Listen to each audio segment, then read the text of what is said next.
everybody, and thank you for choosing us on this Valentine's Day edition of the FTW podcast.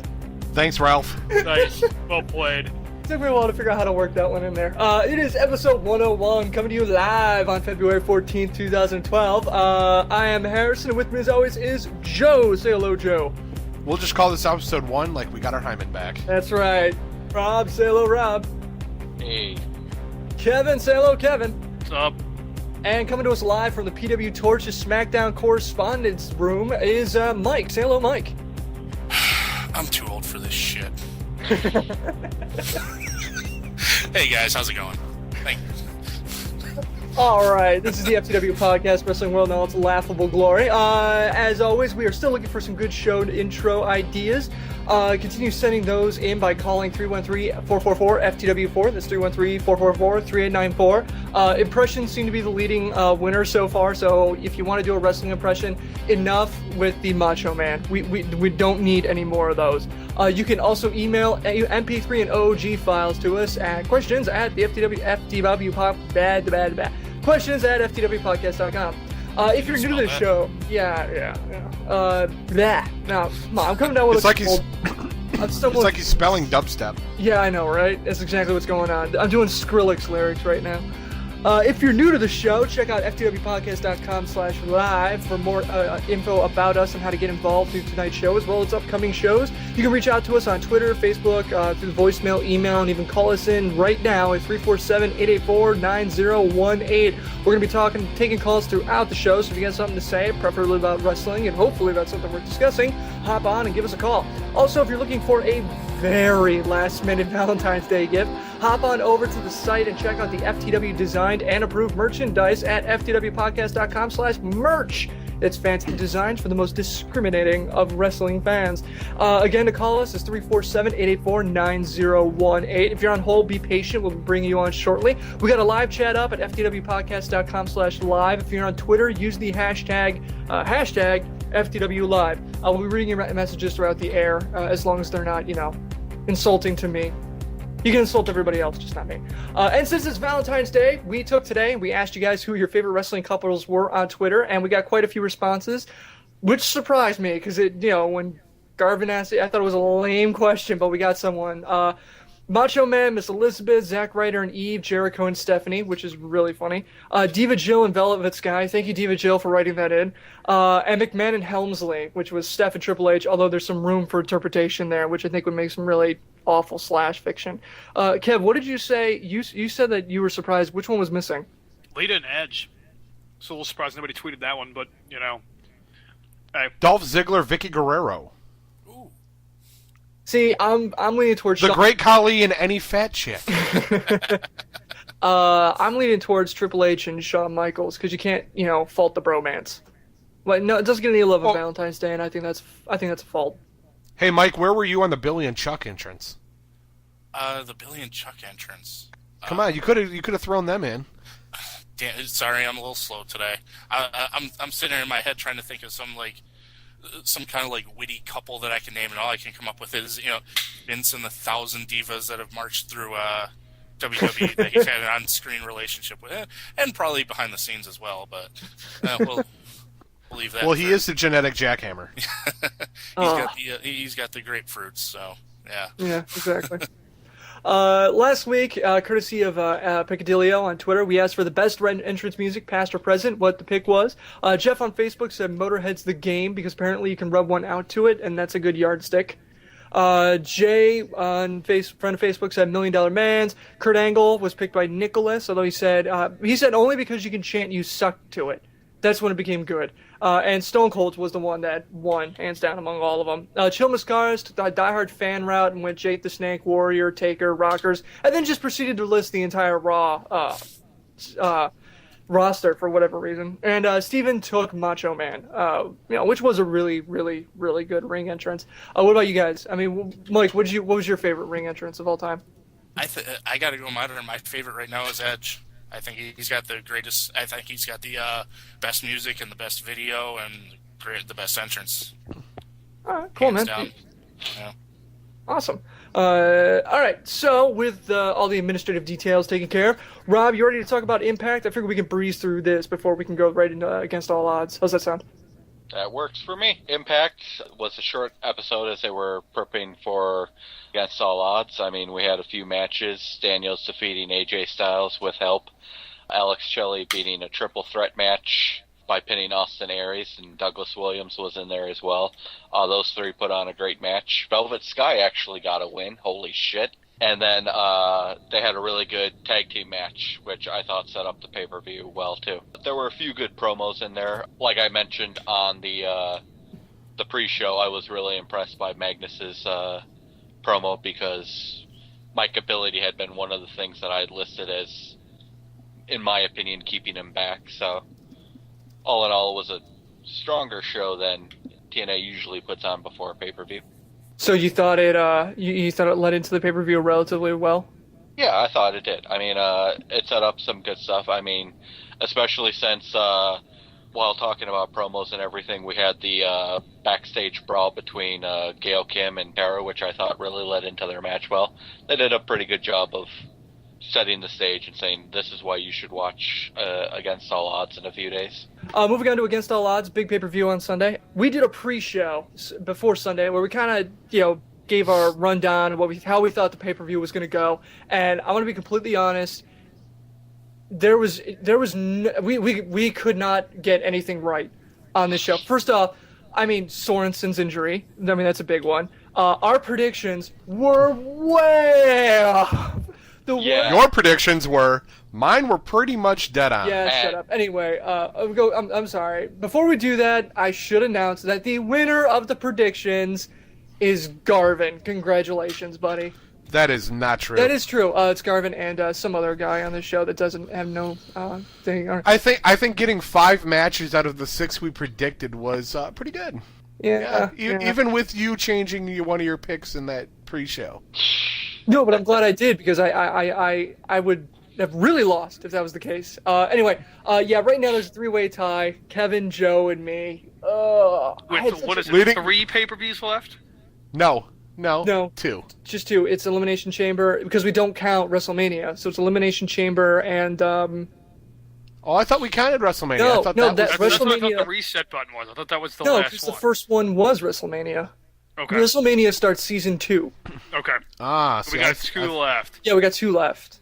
Okay, so Against All Odds. Anyway, Rob, go right ahead. I mean, first off, the big story is Sorrensen taking that damn awful bump.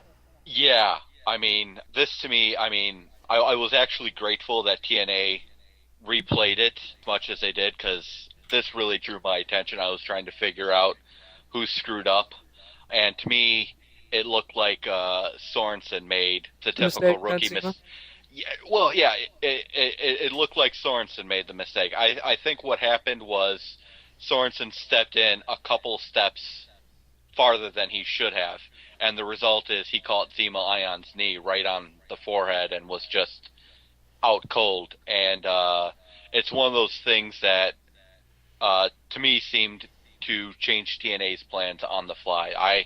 I find myself wondering if maybe Sorrensen was supposed to get the win or not, because for a brief period of time until TNA realized what was going on and took the camera off of him, even Zema Ion was surprised by what was going on. So to me, it looked like a legitimate injury, like, Sorrensen just stepped in too far, caught the knee on top of the head, and was just knocked out cold.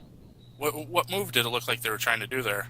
Zema Ion was going for a moonsault off the top turnbuckle onto the floor at ringside. As he over-rotated. He a bit, but I think that was the report I was seeing. You could make that argument, but I also think Sorensen stepped in a little bit too much. You could make the argument that both did it, but what ended up happening was Zema Ion tried to go for a somersault off of the top turnbuckle onto the floor and ended up catching Sorensen literally like in the forehead on top of the head with his knee, and he just knocked Sorensen out cold.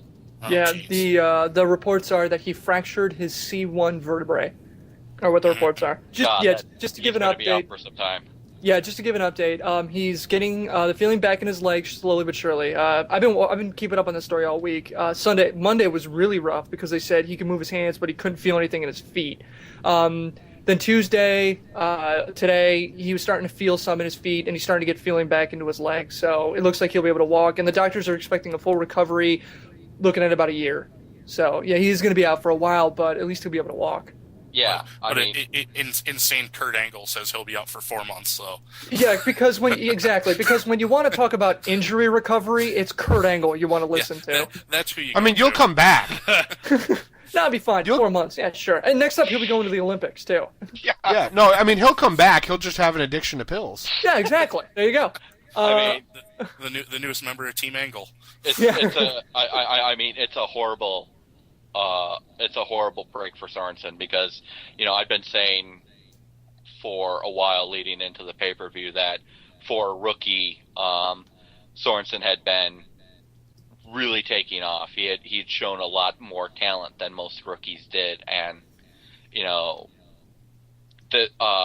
what happened at Against All Odds was just, to me, a great example of how dangerous pro wrestling really is. I mean, you make one mistake or you come off of the top turnbuckle at the wrong angle and you can end somebody's career. Now, do you guys think that this might be a work that TNA is trying to jump the gun on WWE giving Zack Ryder the Zack Hawking angle, and they're going to do this with Jesse Sorrensen?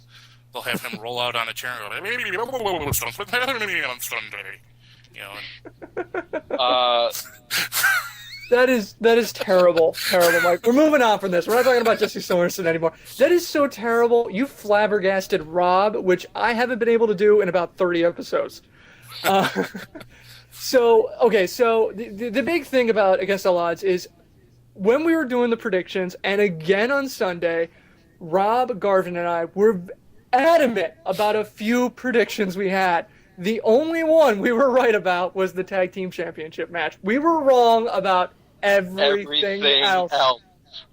How could... I mean, the knockouts, I thought was a lock. I thought Joe's going to get screwed because we're all going to take Tara, and I'm just like, how the hell did this happen? Yeah, I mean, the knockouts, I mean, on one hand, I'd like to say that they changed plans mid-match because we saw Tara do her stereotypical I'm going to go for a moonsault, completely miss it, and drive her knee into the mat, but that's just wishful thinking from somebody who wanted Tara to win.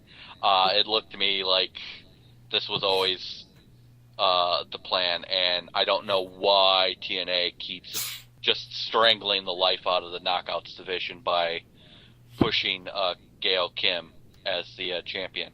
Yeah, the cynical side of me wants to go with you on that one, because let's face it, Tara's prone to injury. And but if she did injure her knee, I would fully expect her to be showing the gaping wound that it would be all over Twitter with doing that duck face going, "This sucks, doesn't it?" While just grossing everybody else out. Like, remember when she got that? Yeah, because that's the gaping wound you want to see. Well, no. Moving on. Okay, so the Tag Team Championship match. So Matt Morgan and Crimson no longer have the belts. They're going to split up, and we got to see probably Crimson back in the X Division. What do you think, Matt Morgan back in the main event, or do you think they're going to move around other places? I would almost flip them the other way. Really? You put Crimson in the main event and put Matt Morgan in the X Division? I could see Crimson heading toward the main event. I wouldn't say put him right in the main event. Oh no, just but on the way, like on the. I don't know that either man could be in the X Division. The X Division has like that 250-pound weight limit now. No, because Samoa Joe's not in the X Division anymore. No, that was just special X Division matches, though. That wasn't like he wasn't a legitimate contender for the title. And that pay-per-view event was before they instituted the new limit. They instituted the new limit when Kendrick defeated Abyss. Oh, right. So the weight limit is still fairly new. Personally, I'd like to see a rematch of Crimson versus Matt Morgan. Those two put on an exceptional match the last time they went at it, and I think the two of them going at it again would be a good launch pad for whichever one of them they decide to push as a singles wrestler from here. Okay. All right, very cool. All right, so we got a caller coming in. On Sunday, we had a caller that called in. It was Don. Don, you there, buddy? Yeah. You gonna fry me for my predictions? Absolutely not. I am a little bitter, but I'm not going to fry you for it. Don picked Bobby Roode. I forget what I said. You picked Bobby Roode for the World Championship match, and I gave you hell for it. Good call, man. Good call. Yeah, you and Scott, you sons of bitches. Okay. So what's up? You wanted to talk Right. about divas? You wanted to talk about divas? You wanted to talk about the knockouts match? Yeah, I do have a comment on Gail Kim Tara. I want to ask you guys: do you watch TNA Explosion at all? Do you follow? No, I've actually tried to get to try to like download episodes of Explosion, but it's been really hard for me to It's on get YouTube. a hold of. Is it? No, it isn't. Yeah, Dude, I've been trying to torrent that thing. I can usually find an episode on there. Yeah, I just type it in the search engine. It usually pops up. Well, All right, anyway, boy, what's up? Rob, you should be on that. I should. Well, Thank you, John.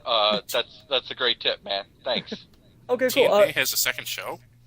Yeah, well, kind of, yeah. Anyway, Don, what happened on Explosion? The interesting part is that they have like if you were a heel over here in America, what Jarrett's done, he takes those characters over to England now, and now you might be a babyface in England, and you're wrestling a completely different storyline. So it's got to be confusing for the wrestlers. But nonetheless, Gail Kim and Tara. Okay, wait, well, Dan, let me just say one thing here. TNA and consistency, storyline consistencies, usually don't go together, so I think it's par for the course. Joe. Dude, It's par for the course. Like the WWE can say they have better storylines. They go all over the place from time to time too. I'm Okay, just let's kidding, not Rob. have Don't take this offense. Right now. Come on. Don called in not to start a bitter, cat fight between the two of you. I don't care how pissy you both are on Valentine's Day. Anyway, Don, you were saying. Well, you smothered that out before it Yeah. exploded, huh? It's my job. Sorry, I was drinking beer. Rob, you're such an asshole. No, I'm kidding. Go ahead. Go ahead. Joe, you're a dick. Shut up. There's it. You're wrong. Anyway, Don, sir, for the fifth time, you can go. What's your thoughts on the match? Oh, the Gail Kim Tara match? Yeah. Disappointed. Yeah. I wanted Tara to win. It's just Gail, like Rob said, you're stifling the Knockouts Championship, basically the Knockouts division, by having Gail Kim sitting up top like that. She's talented, she really is, but for some reason, just right now, this push isn't working. Well, I take the opposite. I think Gail Kim she says she's the best in the world, and she is. And I'm proud to say she's champion. I think she's doing a fantastic job. I mean, I don't know, when you talk about stifling it, well, how would you be running it? More, I would be, with me running the Knockouts division, I would have more of an open competition. I would try to lead the fans to thinking that there was more than one or two people who were going to end up as the champion. I'd be giving Velvet Sky a bigger push. I'd be giving Tara a bigger push. I'd be giving Mickie James a push. I'd even push Madison Rayne and Winter a bit more. Start really getting it, all of the women wrestlers in there, and start. they're cycling it. They had Madison, then they went to Winter, and then Velvet had her little drink of coffee with it. Yeah, seriously, that's the Obviously, problem. Angelina Love. I think they. But you want a faster cycle. That's cool. I like that idea too. I mean, I don't necessarily want a faster cycle and shorter reigns. I'm just saying that when I see every week when a I see 10-woman game, battle royale in a cage. Let's do it. Yes. Yes. Yes. could That. Yes. but what disappoints me when I look at knockouts matches is we're seeing a lot of lackluster matches. I mean, Tara had quite a few botches in her match.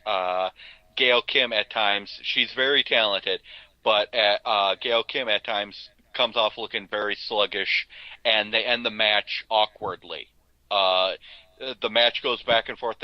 Sometimes they have a good match, and then Gail Kim all of a sudden out of nowhere ends the match in 2 moves.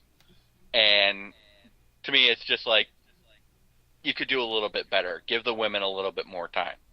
Okay. I think the knockout matches are too short, and they're trying to cram too much into them. All right, Don, I just want to throw 1 point at you, and then we'll let you go. Gail Kim had won every single match up to this point by outside interference. So you got Well, the they were championship. well, the champion's saying- holding the gold and can't get a clean win. That's not a very good push for the storyline. Well, didn't they say last night that it was a clean win? That's what. No, yeah, I did, but every single one up to that point.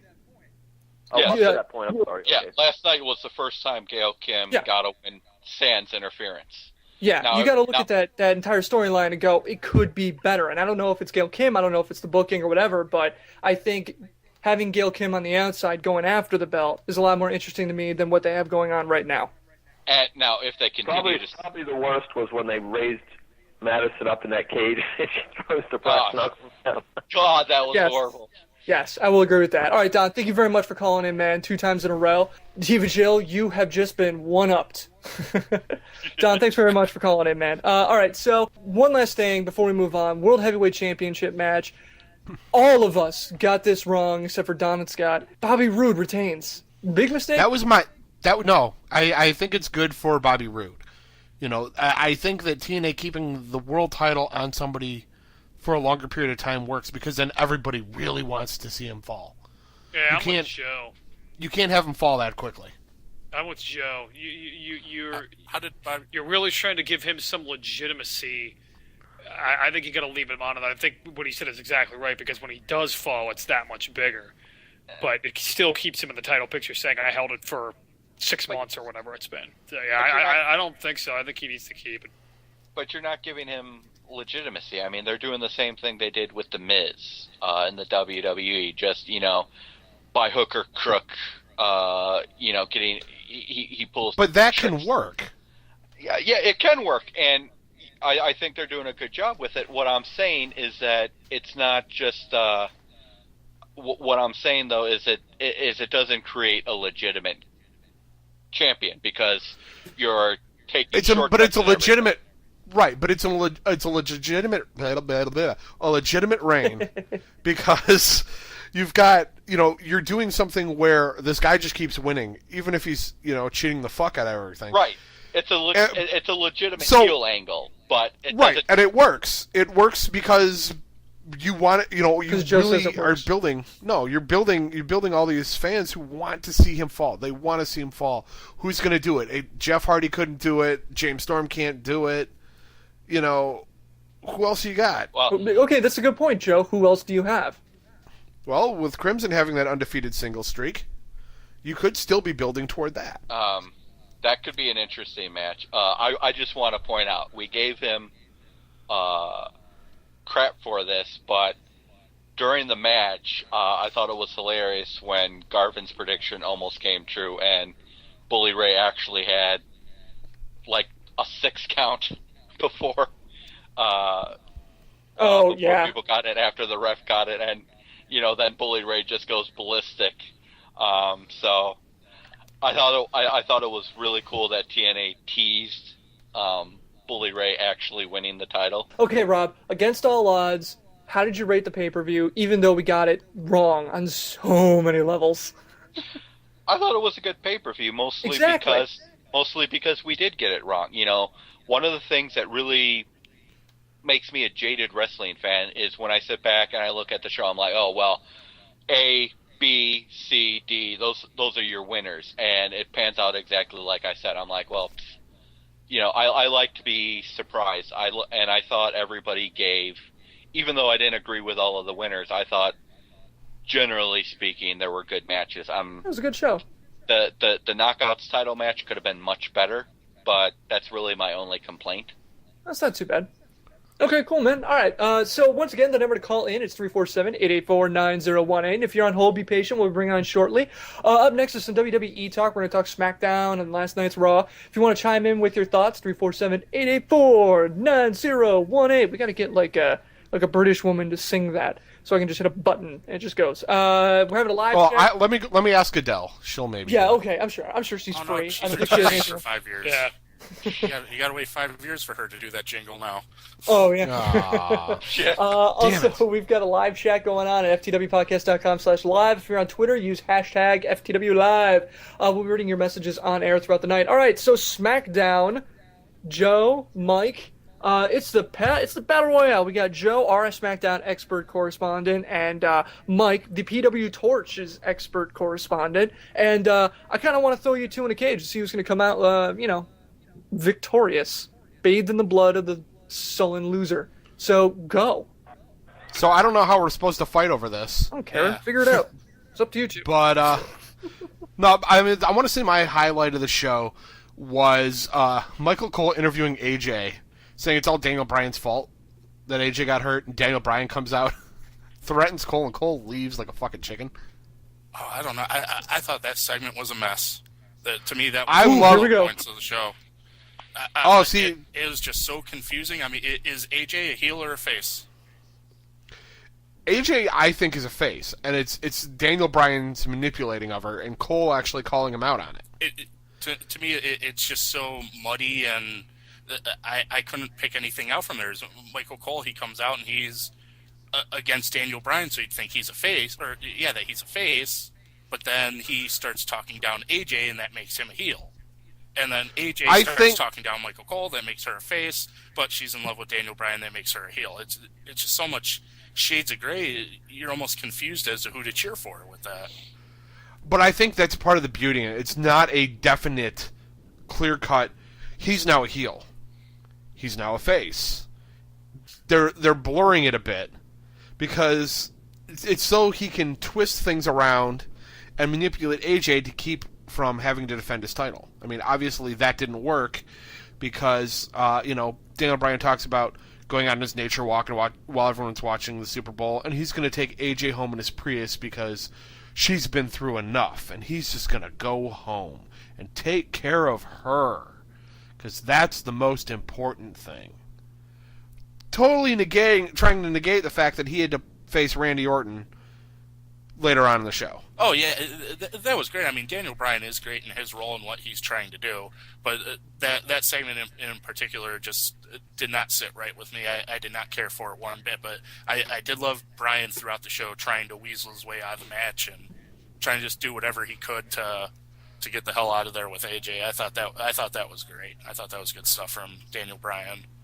So, Mike, what was your high point of the show? I really liked the match between Daniel Bryan and Randy Orton. I thought that was a good preview of what they could do if they didn't have time constraints and no commercial breaks. I thought it was a good teaser as to a possible WrestleMania match or somewhere down the line when they're ready to go on pay-per-view. I thought that was a good preview. And the end of the show with Daniel Bryan again weaseling his way out of the match. I mean, you talk about Gail Kim and her outside interference. You got Daniel Bryan, who has the only guy he beats is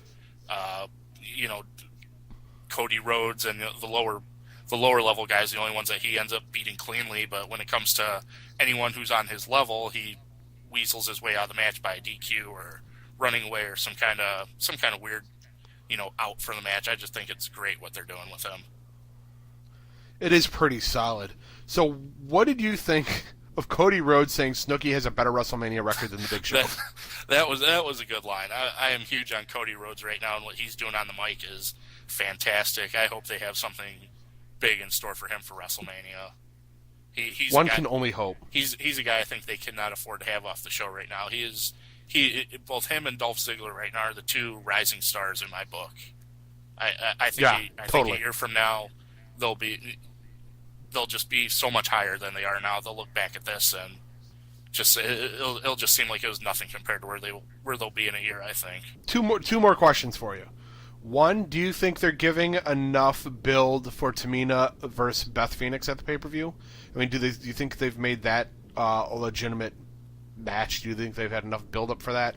And what are you thinking about this Ted DiBiase Hunico crap? With Tamina and Beth Phoenix, I think they're, for what they do with the Divas, I think they're doing good build-up for it. I haven't seen Tamina enough in the ring to know if her and Beth will have a good match at Elimination Chamber. As for DiBiase and Hunico, I was not big on Ted DiBiase or Hunico for that matter, but at the Royal Rumble I went to my first DiBiase posse party, and I am just a little spineless worm who became a huge fan of him just because he shook my hand.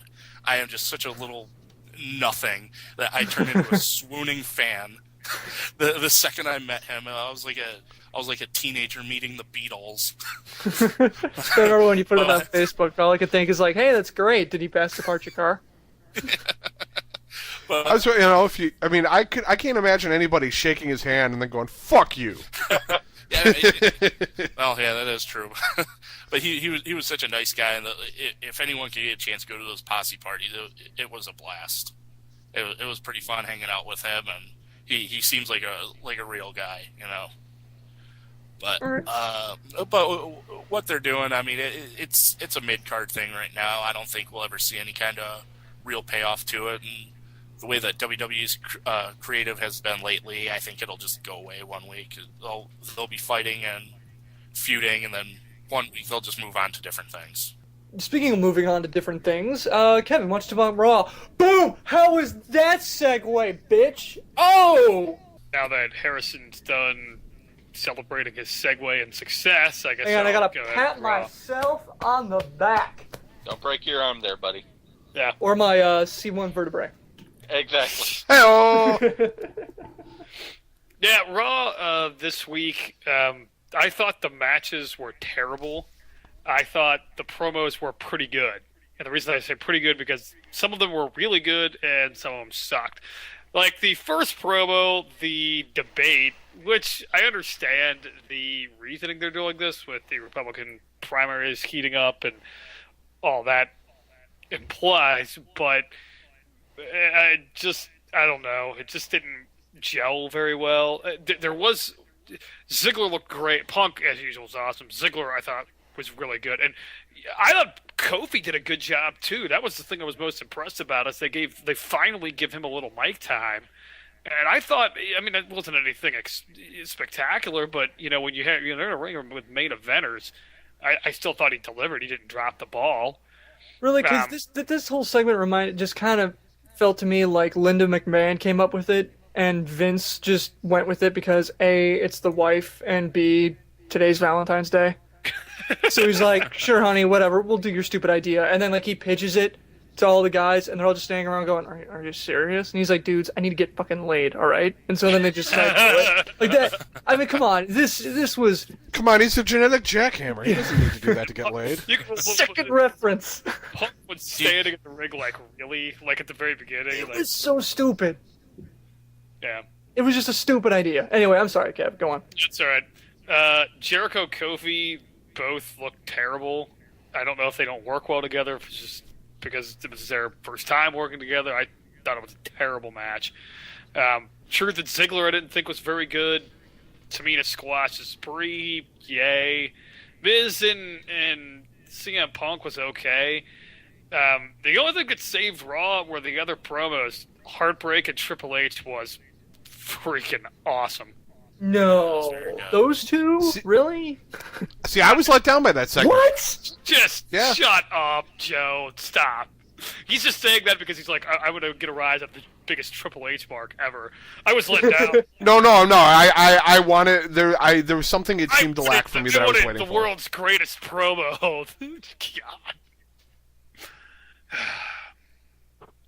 Go ahead. I What's just one? wanted something. Go ahead. No, go go ahead. ahead.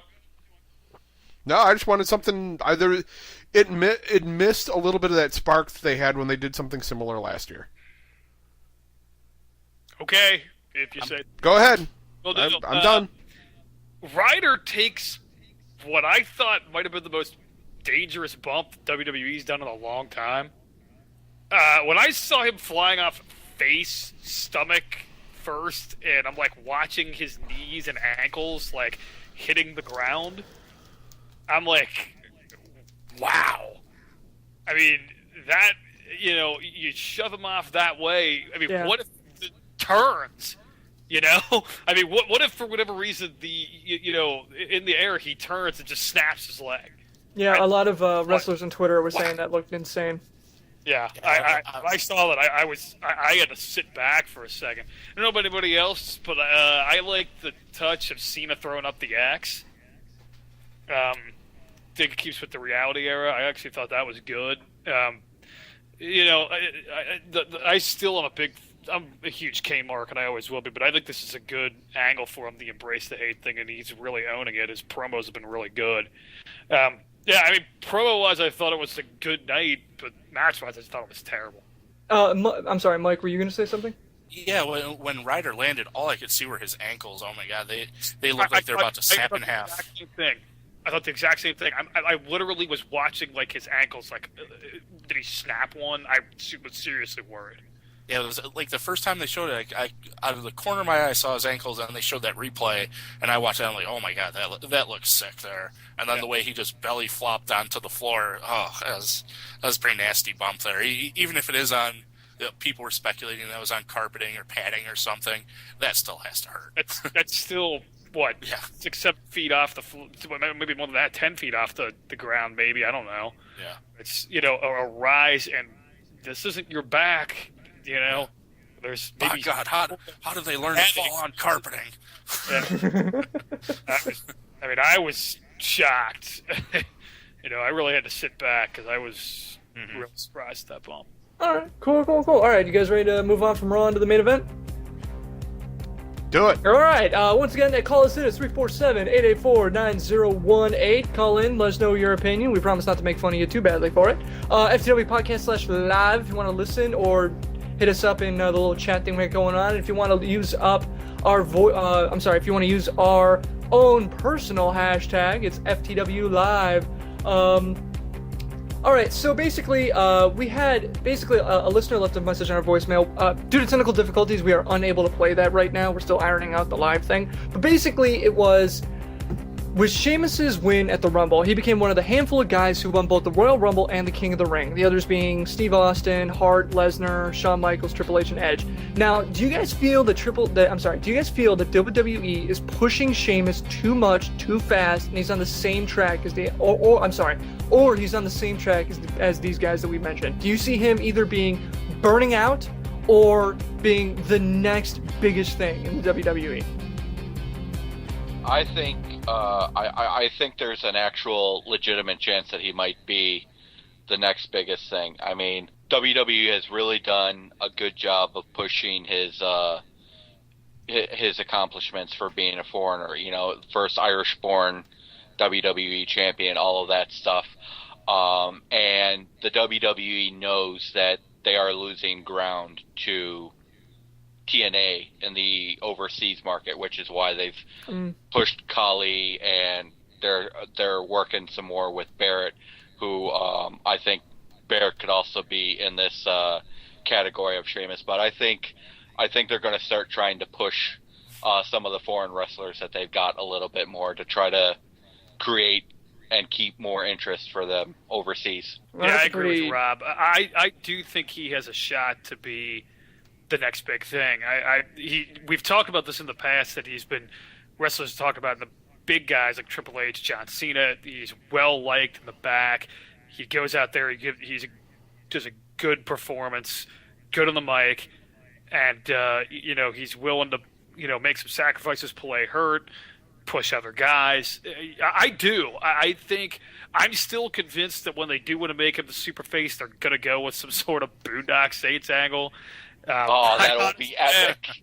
I honestly am, but I think we're still probably 2 years away from him being really the super face. I mean, you got to ride Punk, and they got with the return of Jericho, that would also kind of signal maybe they're going to push some of these things back. But I think eventually he will be. So I say yes. All right, yeah, Joe, Mike. I think Sheamus is the real deal. He had his period where they pushed him quickly when he first came on Raw and beat Cena for that title, and then they took it away from him. Like they love to do with those guys when they bring them up, then they tear them right back down. They're doing that with the Miz right now, but I think Sheamus is the real deal. He's been on a good winning streak for the last 6 months or so. I really felt that he was due at the Royal Rumble to win that match, and yeah, I think he's going to be in the league with those other guys there. I think he's starting out the same way that they did. Okay, Joe. I don't know. I mean, he started off well, and then I think Mike's nailed it. They start him up. they get them really hot and then they drop them down for a while. I mean, It's to see what they'll do when they get it all taken away from them. To see if they'll complain or if they'll just take it. You know, Vince likes to play with his wrestlers like that. To see what they'll do when he takes it all. I know. See if there's He a reminds company me guy and do the other parts of it. That I think you hit the nail right on the head, Mike. Vince likes to do that a lot. I'll give you everything, and then I'm going to drop you rock bottom and see if you can do the real work of being a pro wrestler. And boy, they dropped him to rock bottom, having him jobbed to John Morrison for 4 months. Yes, they did. I picture Vince McMahon as like in like Spaceballs with that scene with Dark Helmet and the dolls. But the dolls are all playing with their dolls again. Exactly. And like so like Sheamus is like the dot matrix in the scenario or something. I don't know. Like it seems just like they want to push him, but they're not fully behind him. But they're like, hey, we don't really have any better options because he kind of fits the Vince like big dudes template. I don't know. It just yeah, I know, Joe. That's exactly what I'm thinking. I'm hearing everybody else talk, and I'm like, yeah, like Mike saying, you know, they pushed him too hard, too fast in the beginning. They took it away from him, probably to test him or whatever. But it feels like when you look at this, WWE creative is 80% behind Sheamus. It feels like they like the idea of him being a good heel, not being a super heel, and they like the idea of him being a good face, but not a super face. So with these two things, you know, with him winning the Rumble and the King of the Ring, maybe, but I feel like he's good enough for it. I just don't think, for whatever reason, somebody likes I don't think him. they're behind. I don't think they're behind the mega push that you saw with Brett and Edge and Lesnar, Austin, Yeah, and especially Lesnar. No, when you talk mega push, you talk Lesnar. I don't know anybody who's had a bigger meteoric rise for really mediocre talent than Lesnar. The rumors are that Triple H is the one behind Sheamus, which would make sense that he's being pushed that way. But there's some kind of resistance back there, and you can kind of tell because he's like, you know, like Mike said, he just jobbed Morrison for like 4 months for nothing. Do you think maybe creative's like, okay, don't let the fucking Sin Cara shit happen again, Triple H? Yeah, maybe that's it. I mean, it's kind of a cynical attitude, but it does have some merit. Right. And I think another thing with Sheamus that they look for is he represents the company very well when he goes out to do anything for the media. He's one of those well-spoken guys. Right now it's Sheamus and The Miz, Triple H. Those are the guys that they like sending out to do the talk shows, do the radio shows. Yeah. Especially when they send him overseas. Yeah, when they send him over the seas for the military stuff. I mean, you know, Sheamus is right there doing it, taking pictures with all the troops. Yeah, he's definitely a really good, you know, he's a company guy. He'll do the extra 10% that WWE seems to like. But still, for some reason, it just seems like creative is just unwilling to really stake a main event pay-per-view on this guy. It seems like they keep him on the back burner, just kind of simmering, you know. Yeah. Yeah, he can come out at any time, but they're waiting, you know. Yeah, exactly. I mean, he's Orton's backup, basically. Mm-hmm. That's how it feels like. You know, if Orton can't get out there to get a cheap pop on SmackDown, they're going to wheel Sheamus out there to get the crowd going. And it just feels, I don't know. Anyway. And then someone will throw a potato at him. Joe, I swear to God, if we ever go to an actual WWE event and you bring potatoes, I'm not leaving the car. I don't care how you do shit in Detroit hockey games, throwing stuff on the rink. You do not throw foodstuffs at people in an arena environment. All right. I don't know. When I was little, I went to a show where I was with two of my friends and my friend's dad, and he started throwing peanuts at the Mountie. And God, who was the guy that the Mountie would team up with? Big Boss Man.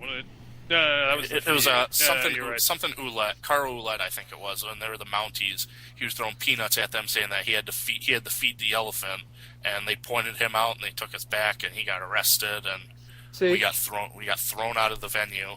They were doing Bret Hart versus Owen Hart, the WrestleMania Revenge Tour, and I never got to see that match, and I still blame him to this day. And you want to be that guy, Joe? No, I you want to be that I guy? get it from. Hey, I get it from my father. He was heckling the deaf American Gladiator when we went and saw that live. So what can I do? That's terrible.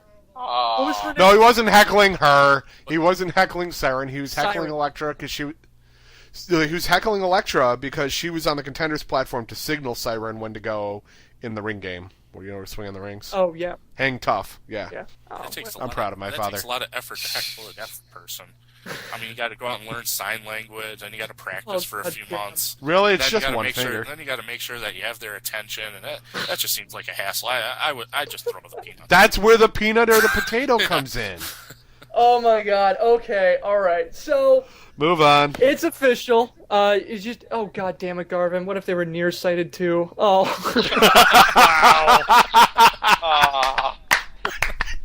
I All right. apologize for.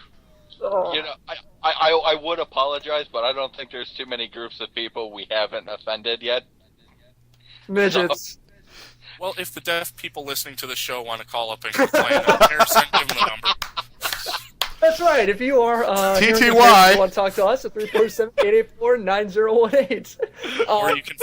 Or you can follow me on Twitter at MJQPack and let me know what you think. Cheap plug. All right. So, exactly. Great spot for a cheap plug too. Great spot. All right. So it is official, ladies and gentlemen. Happy Valentine's Day from TNA. Vince Russo is officially gone. Woo! Crank up the music, take off your tops, run out in the streets, and throw beads everywhere. It happened. So. Yay. Yeah. They fucking Russo. This isn't Mardi Gras, man.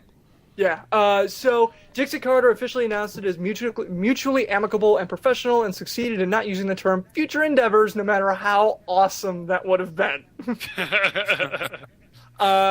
Basically, see now. Okay, so Sunday, Rob, Garvin, and I were doing the pre-show, and this story broke. It broke Sunday, right? Yeah, Sunday broke, morning. Yeah, it broke Sunday morning. Thing was that it was just rumor at that point, and Mike kind of tore into everybody on Facebook, and he was completely right about it. Basically saying that Russo was out, Logano was going to be head creative, and Pritchard was going to be head creative. Somehow that in the same article did not make some editor explode. So basically, for 2 days up until today, the only people that knew anything or that were saying anything that made sense was basically us and PWTorch. So bonus there. But basically, outside of an unfortunate minority, this is what happens when you have a network of journalists who don't fact-check their shit. It's about as much I mean, basically, a lot of these sites... What was the one that first broke it? It was WrestleZone. It was WrestleZone. Yeah, I mean, to me... WrestleZone. Yeah, I know. They got about as much credibility as me saying, sources say Vince Russo needs the sound of crying children to achieve an orgasm. I mean, that's about... Yeah. So, That's not true? Well, I don't know. Sources say it could be true. I'm not going to fact check it. It's not my job as a journalist because it's the internet. So yeah, I mean, normally I don't like to take a shit on any of these guys, but WrestleZone really dropped the ball on this one. Can I tell you a quick story about WrestleZone? Yeah, sure. Go ahead. Back when WWE was doing that higher power angle back in that was the summer of '99 or so. Me and my friend, we would email WrestleZone every day with stories like, oh yeah, I was at the airport and I ran into Shane Douglas. He said he's the higher power and he's going to be on Raw on Monday. And they printed that. Then the next day we would go, oh yeah, I sat next to Sable when she appeared on Nitro and she told me that so-and-so's, that Mike Tyson's going to be the higher power and he's going to fight Steve Austin at Hell in a Cell at SummerSlam. They printed that. Did you guys use Oh, I'm sorry, go on. Any email that we sent them with any kind of tip, they would just immediately print. They wouldn't look into anything. They took our word they took us at our word, and after from that day on, I had no respect for WrestleZone. And at some point in time, one of the editors then come to you and say, "Hey, man, which of these rumors is right? You've given us 50 different rumors." Yeah, you used the same email to do it every time, didn't you? Well, no, I changed from Angel. It would be MJQPack at Angel Fire, MJQPack at AOL. Oh so my God, that is ridiculous. I switched it up. High school newspapers have better fact checking than that. That is ridiculous. Jeez.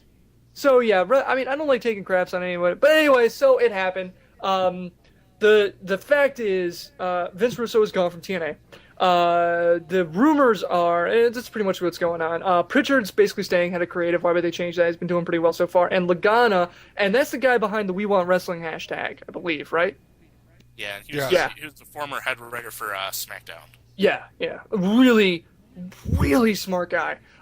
He's not like an independent contractor. He's like a consultant.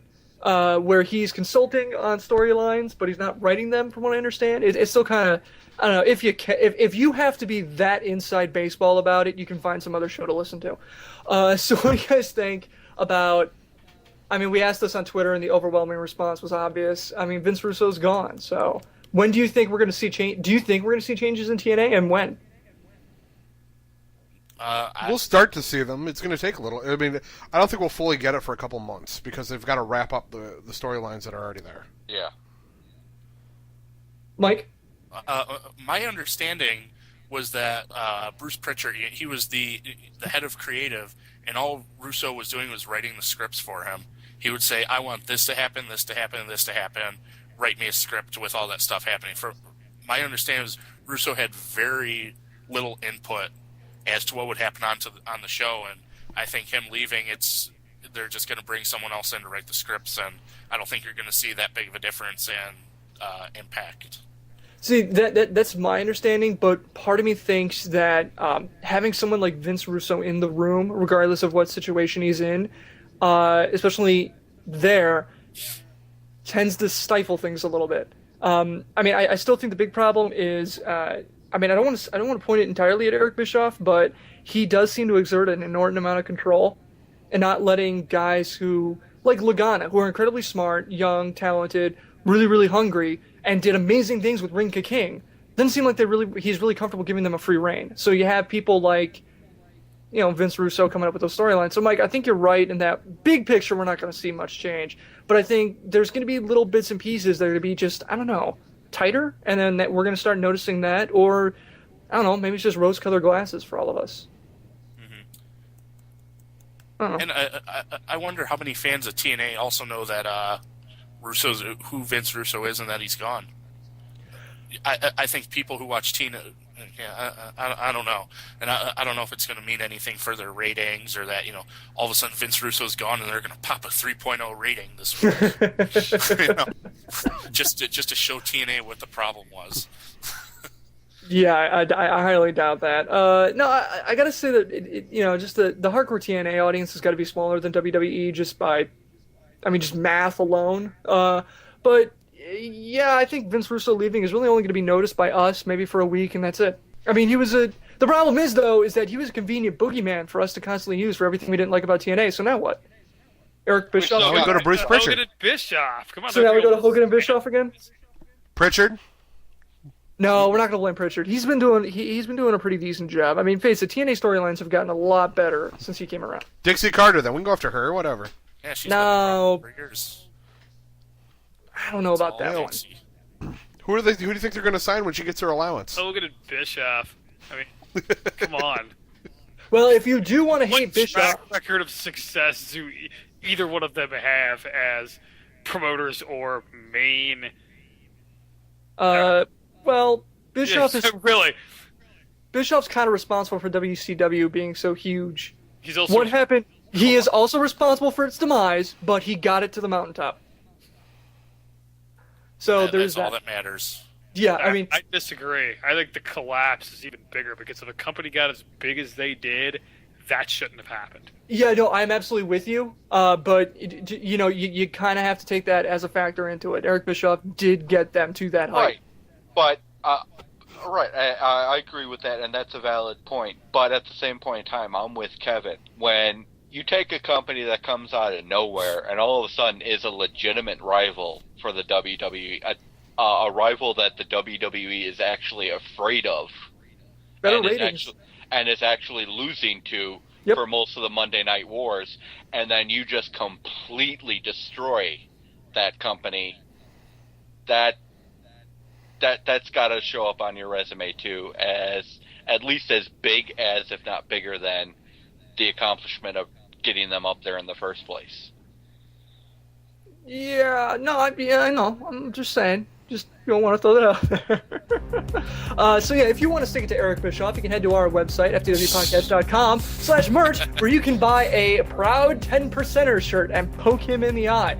Every sale he confirmed makes him a little bit more pissed off. So if you want to piss off Eric Bischoff, buy our shirts.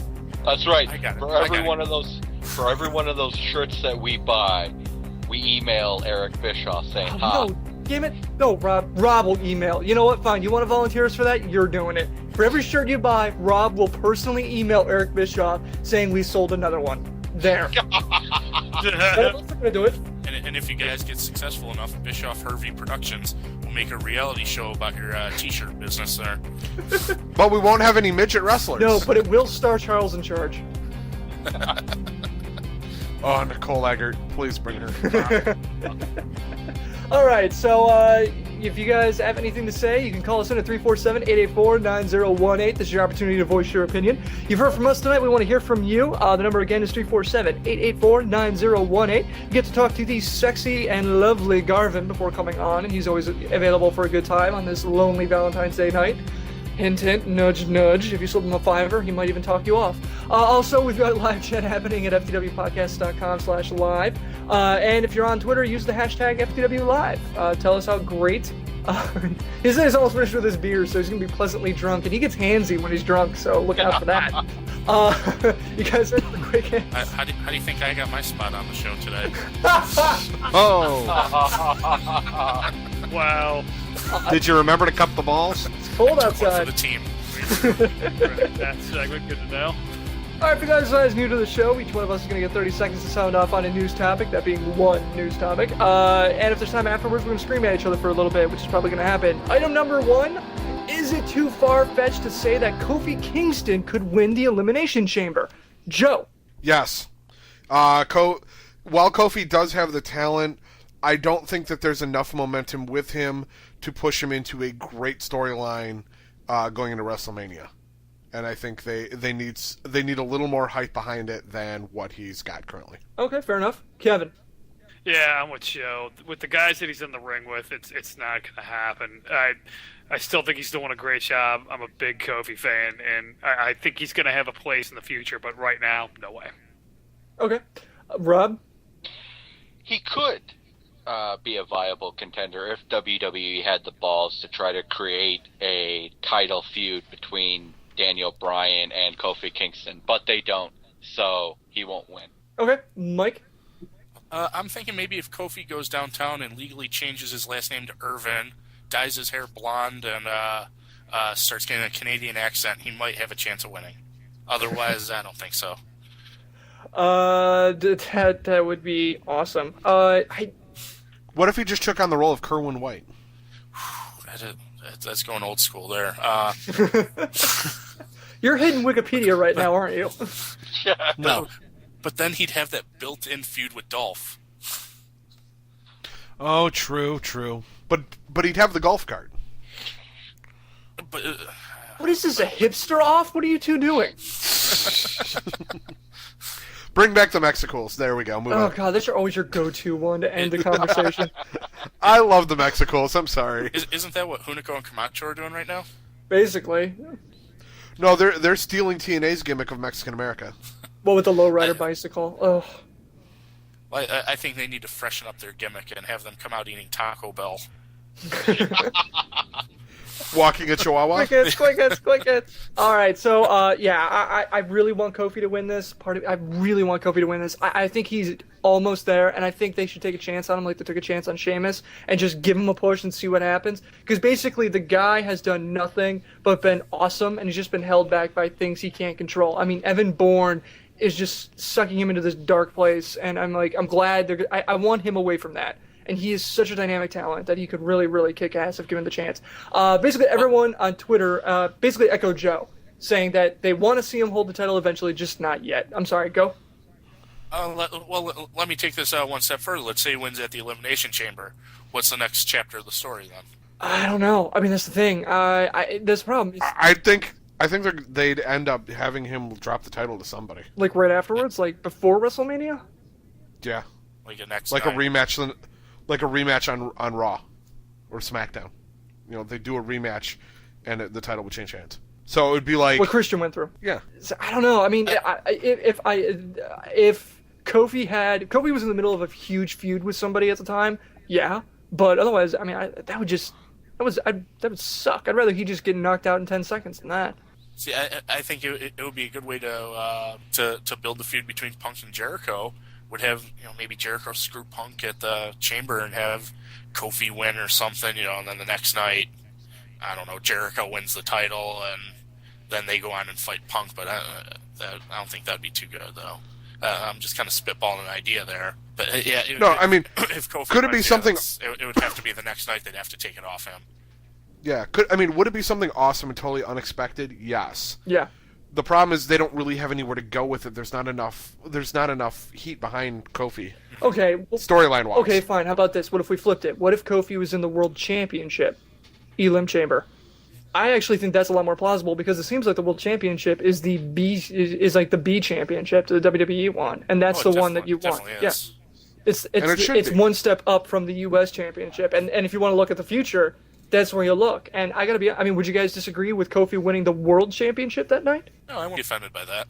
Joe? Nobody? Yeah. Well, what are you mad about? I don't know. Okay, no, that's fair. I'm sorry. I do think Joe's that just angry in general. Does he need a reason?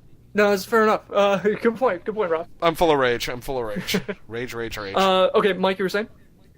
But if Kofi did win at the Elimination Chamber, and let's say they kept the title on him to WrestleMania, this would be the year to do it because the focus would not be on the WWE title at WrestleMania. Right now it's on Rock, Jericho, Triple H, and Undertaker. And probably whatever match Cena's going to be in, which would probably be, I don't know, Cena Punk or something. I mean, yeah, that's the thing. At WrestleMania, I think Cena's going to fight Punk.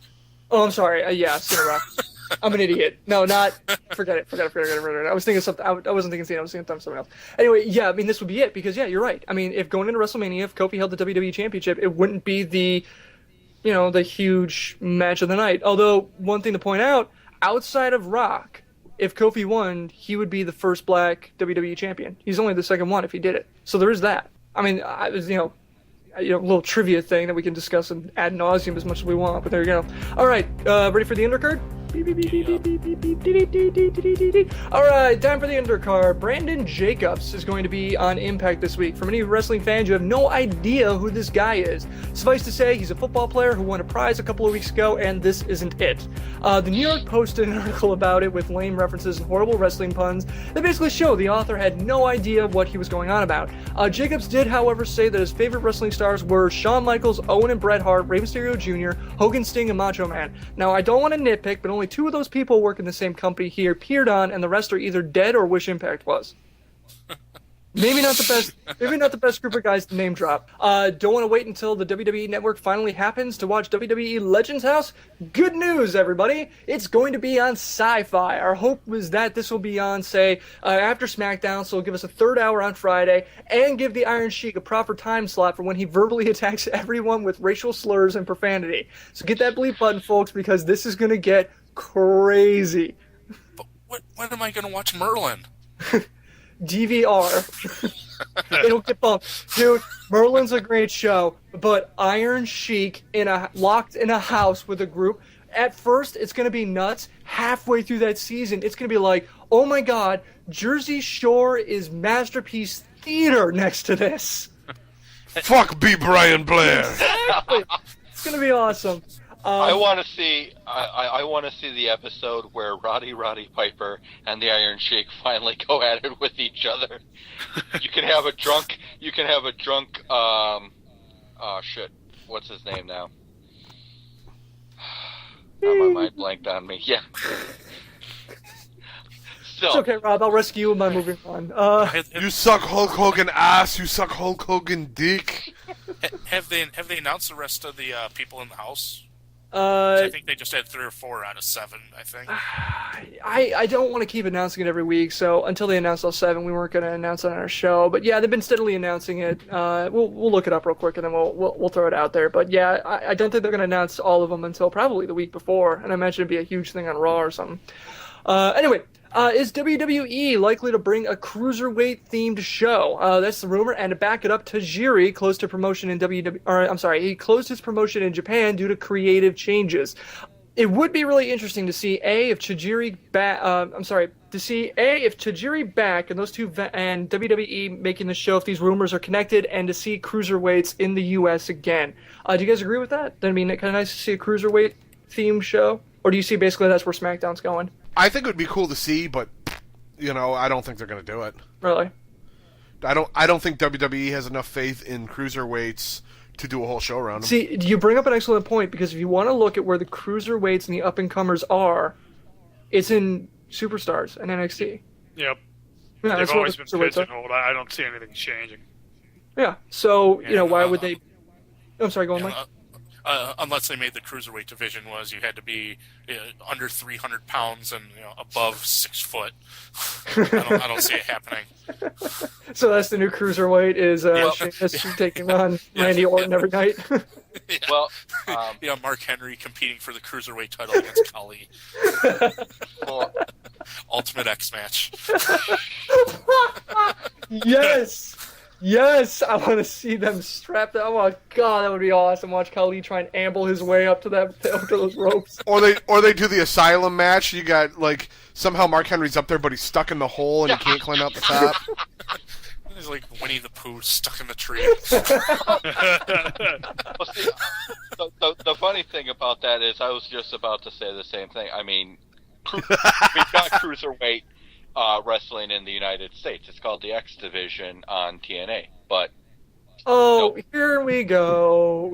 I know. No, you bring up an excellent point. The problem is that WWE is not going to back that. So it'll be interesting to see. Anyway, the rumored people going to be in the WWE Legends House show is Okerlund, Dusty Rhodes, Piper's been confirmed, and Iron Sheik. So my wish after all. You might get your wish after all. See, Mean Gene. And Mean Gene was the person I was trying to think of. So. Oh, drunk Mean Gene trying to call the match. Trying to talk them down. Yeah. He'd do great until he just reached that breaking point, and then he would just lose his mind. About halfway through the argument, Mean Gene just fuck it. Fuck you all. Fuck you. I'm out of here. And he just leaves, throwing stuff. He tips the couch. Oh, it'd be great. And then you hear Iron Sheik go, "You motherfucker." And then there's all those stories about Mean Gene getting drunk and getting locked out of his hotel room, so you wonder how many times he's going to get locked out of the house naked. Yes, it's going to be like watching The Who do a reality show. Like we talked about, Jesse Sorrensen showed significant improvement on Monday after fracturing his C1 vertebrae at Sunday's Against All Odds pay-per-view. He is said to be basically getting his feeling back in his legs slowly but surely, and doctors now expect a full recovery. So it'll be good to see him coming back. He's definitely a prime talent for TNA, a really, really great guy, and just really, really glad he's going to be able to walk away from it. Even if he can't wrestle anymore, the fact that he's able to walk away is... thankful in and of itself. All right, so now to preview the WWE Elimination Chamber. We're going to go right down the card. First things first, we're going to put in rumored possibility, spoiler alert, however you want to take it. The U.S. Championship match, Jack Swagger versus possibly Mason Ryan. Anybody think that's going to happen? And if so, who you taking? Well, they had him wrestling him in house shows. Yeah. They've had him wrestling him recently, so in that one, I'm going to take Swagger. You're going to take Swagger, Joe? Yeah. Okay. Anybody else? I'll take Swagger. Mike? Swagger. I'm taking Swagger. Okay, cool. So no one thinks that the neon sign for the wellness policy is going to win? Nope. The Welshness policy? No, you misheard me. I said the wellness policy, you silly goose. Oh.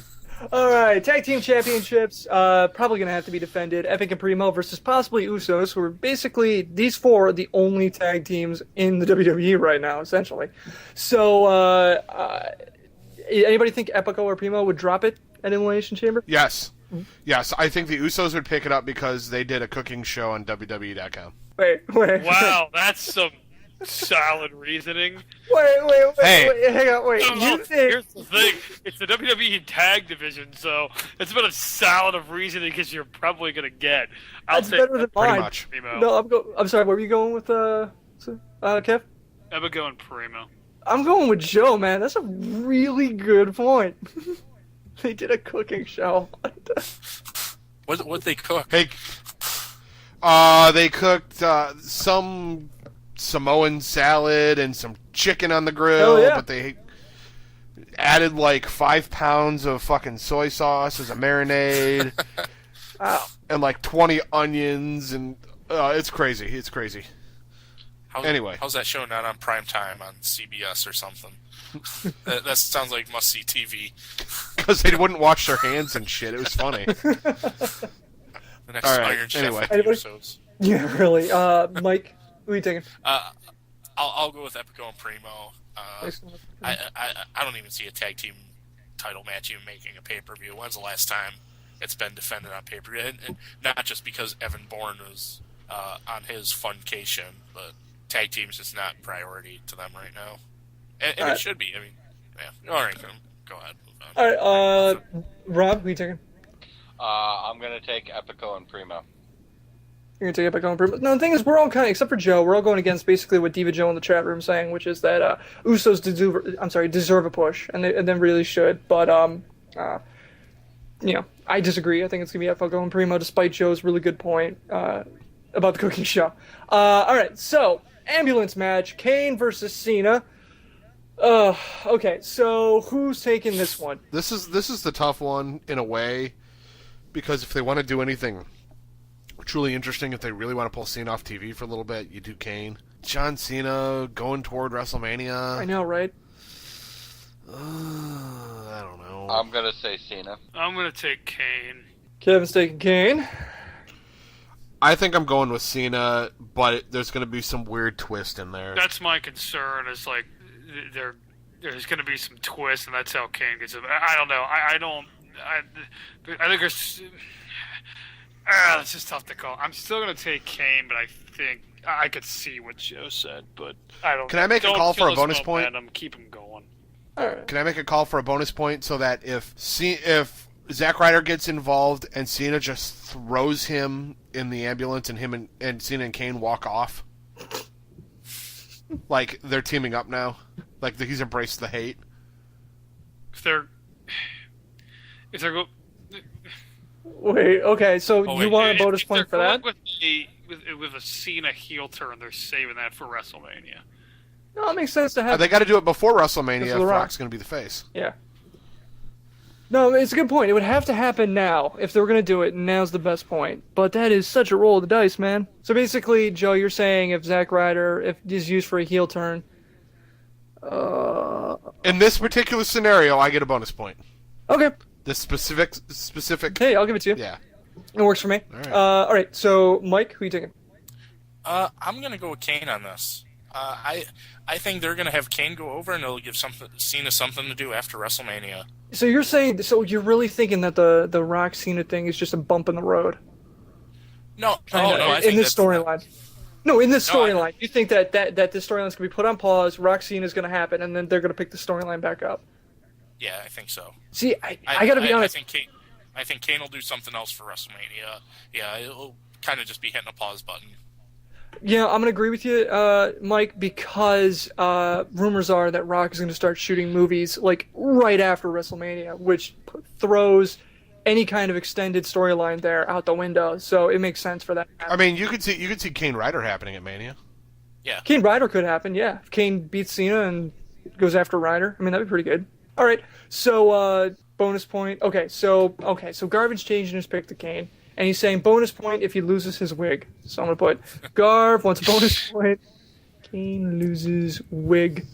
Or then maybe he's going to shave it off like Taker did. All right, Divas Championship. Does anybody... Beth Phoenix versus Tamina. I really hope Tamina doesn't win. I'm gonna go with Beth Phoenix here. Beth Phoenix. Yeah, I think Beth's going to win it Yeah, Beth.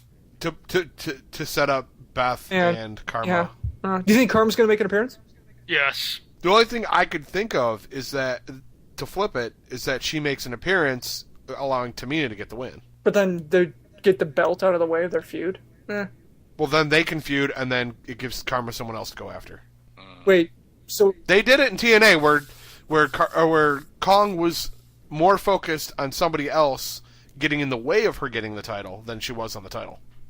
So then your point would be WWE's idea to fix to give the Divas division some heat before WrestleMania is to copy TNA. What they're looking at, I think, is Beth Phoenix versus Karma. At WrestleMania. Not necessarily for the title, right? Well, yeah. So I figure you got to have the belt on there, or else you have a Divas match with no belt at WrestleMania, which seems weird. It's either that or Natalia's going to queef on somebody. That's pretty much it. Oh my god. Wow. Yeah, let's move on. Champion please. of women's Okay. rights, Joe. World Championship Elimination Chamber match. Daniel Bryan has the gold. He's defending against Orton, Rhodes, Barrett, Big Show, and Khali. Who's winning what? Or who's walking Orton. out of this match with the gold, I should say. I'm taking Orton. You're taking Orton? I don't know. I think they want to get it off Bryan. I understand that they like him. I don't know. I don't see Punk dropping it. I think they want to change one of the titles, so I'm going to say Bryan. I want to say Bryan drops it, and Orton, to me, seems the most logical person to get it. Okay. Next up. It's going to Daniel Bryan. Yeah, I'm with Joe and Garvin. Daniel Yeah. Bryan retains. I'm sticking with Bryan too. I'm going to go with a surprise entry here. I think Mark Henry comes back and takes Khali out of the match and wins the Elimination Chamber. That would be interesting. That would be interesting. So Mark Henry busts into the Elimination Chamber. Didn't he do that already? Bust into the Elimination Chamber? They did that a few years ago with Edge, where they put Yeah. him into the match. But Yeah, because he attacked Kofi. Right. But to me, it looks like all year they've been building up to Mark Henry versus Sheamus or Mark Henry versus Orton at WrestleMania. So to me, I think that's the only logical way they could get to is to have Mark Henry take someone out and take their spot and win the Chamber match. I think they got to try something different with one of the matches, since I think the Raw match is going to be a kind of a foregone conclusion. I think they'll try something different on SmackDown. That's the way that I feel, too. So, WWE Championship Elimination Chamber. CM Punk's got the gold. He's defending against Ziggler, Jericho, Miz, Truth, and Kofi. Who's walking out with the gold? CM Punk. Rob, Kevin, does anybody have the name O with an O? You spell RKO. No, I'm going with Jericho. I think that's a mistake. Okay.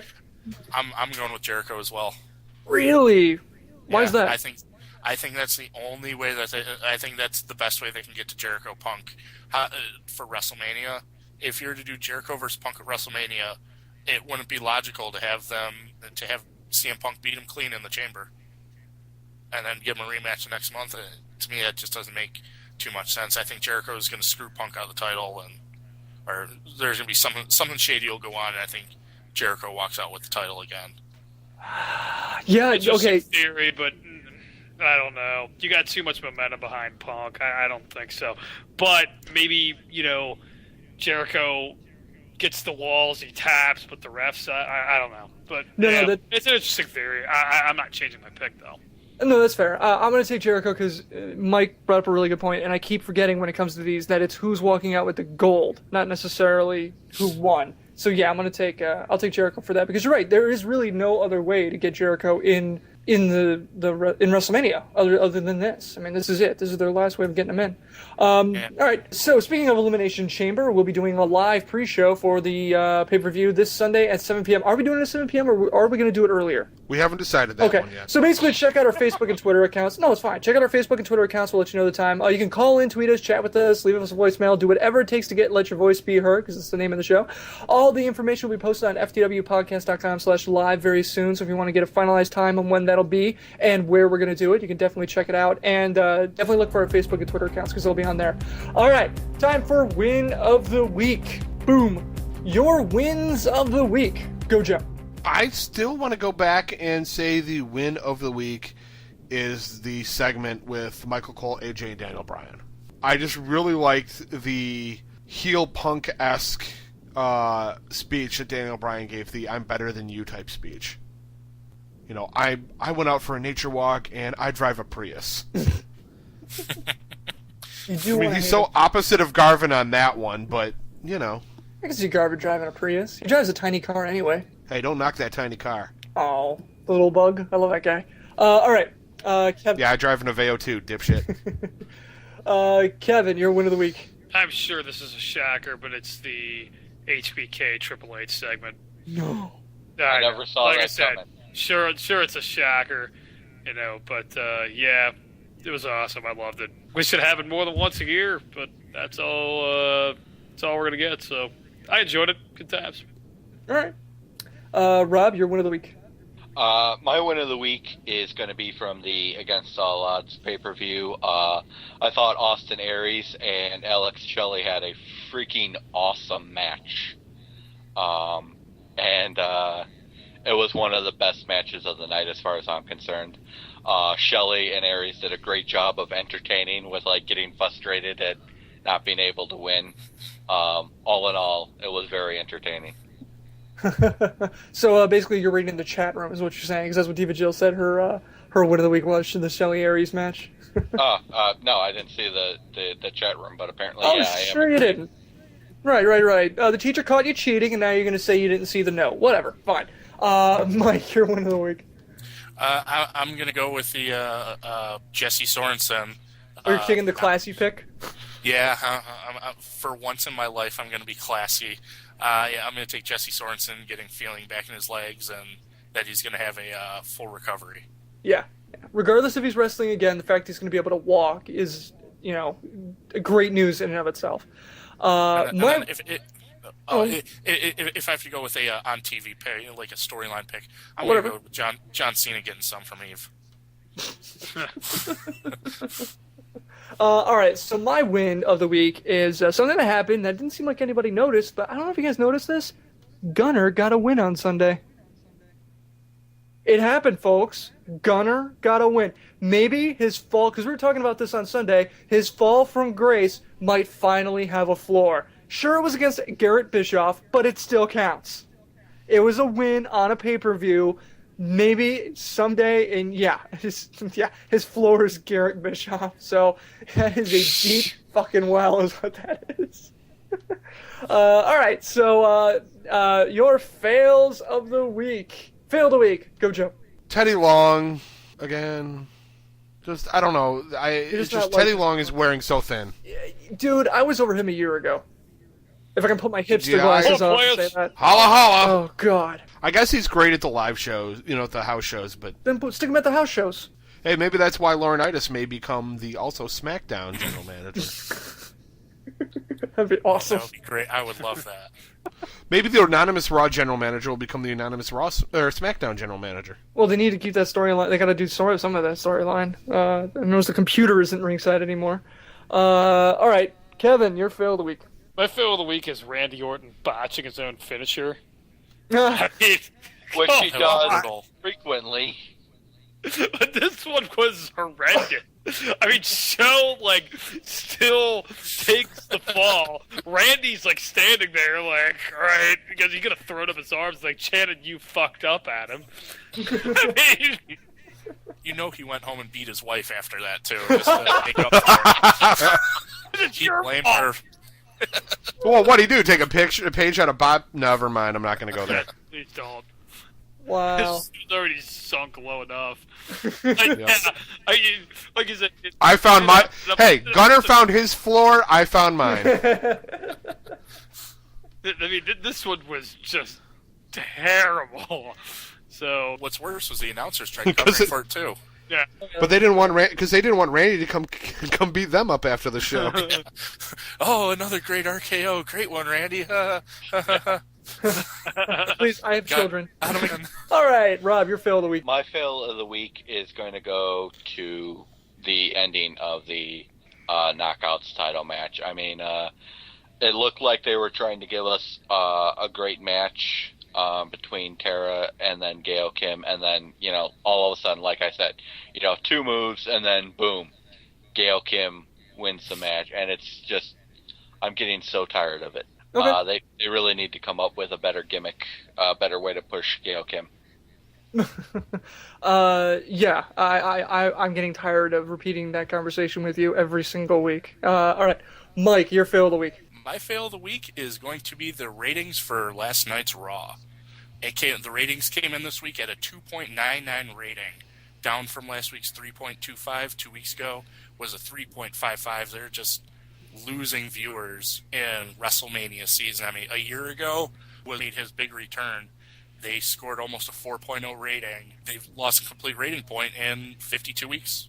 I don't know how they can draw a rating like that leading into a pay-per-view and leading into WrestleMania season. All right. Yeah, but really, I mean, 2.99 is still a fuck ton of people. It is, but in WrestleMania season, I think they should be doing 3.5 ratings, 3.4 ratings consistently, and anything below 3.0, that always throws up flags for Vince McMahon and WWE. 3.0, that is their safety net, and if they went below that, I think we might see some changes coming on Raw leading up to WrestleMania. And, and especially with Shawn Michaels' return being hyped. Yeah, that's a really good draw point. 3.0. No, that's a really excellent point, actually. Yeah, hyping Shawn Michaels and only pull that number. Although, and to be fair, TNA's ratings have not dropped either, so it's not like it's some kind of industry thing. It's very clearly this is WWE's problem, not a pro wrestling on TV problem. So, all right, cool. All right, my fail of the week is this goddamn cold I'm fighting. It's decided to hit me all at once right about when we were doing the Elimination Chamber. No, okay, seriously, my fail is Kevin and Joe. And the reason why they're my fail is because here we are, we're doing a podcast. It's comedy, it's jovial, it's very hanging out with my buddies at a bar type of feel to it. And we have a little game that we play throughout the course of the year where we make predictions on whatever pay-per-view is going on. It's just a fun bar bet. No need to, let's say, play some kind of weird game where you're trying to use first place and play off one another and say, well, I'm playing prevent defense and going on about. And guys, we're really just here trying to have fun.